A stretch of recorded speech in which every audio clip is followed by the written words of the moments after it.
приехали мамы с Украины, погибших сыновей. Эти мамы наполнены горем, болью, и они обращаются к организациям, к правительству Австрии с помощью. Сьогодні ми знаходимося у Вені, в Австрії.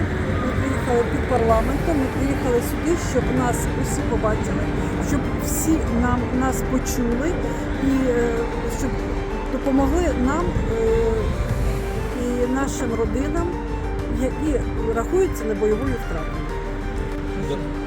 Так сталося, що я якраз перед війною побачив Дружківку, познайомився з інтелігенцією. Вони випускали українську газету, дуже важливу. Це була така бойова,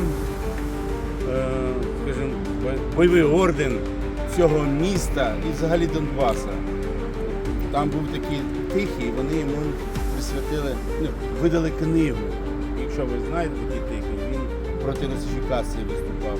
Його замордували в таборах кацапських. Він також дружив з Тусом, Лук'яненко і такими іншими. І зараз, коли війна так розпалилася, підійшов час, коли ми всі разом, вся Європа разом з нами мусить стати на фронті і дати відсіч. Достатньо тільки проголосити, не пройде і 2-3 місяців посипеться фронт. І кацапи будуть чекати, коли вони побачать, як це не просто одна Україна, а вся Європа їх просто не хоче бачити і проганяє. І це на віка. А ми мусимо звільняти пригноблені народи. Йти далі. Слава Україні! Слава героям! Слава ЗСУ! 11-й рік іде війна. 11-й рік Росія знищує наші міста, села, вбиває нашу націю. Ми просимо всіх допомоги. Допоможіть знищити Росію.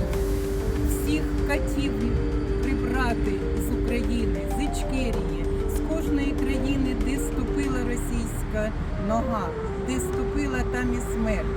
Наші воїни, слава нашим ЗСУ, слава Україні, слава героям і вічна пам'ять тим, хто віддав життя за Україну. Сьогоднішній захід ми дуже вдячні Ічкерії, пані Розі, за те, що вона нас підтримала. І ми надіємось, і ми будемо підтримувати їх, а вони будуть підтримувати нас. І ми разом сила. Ми йдемо до перемоги.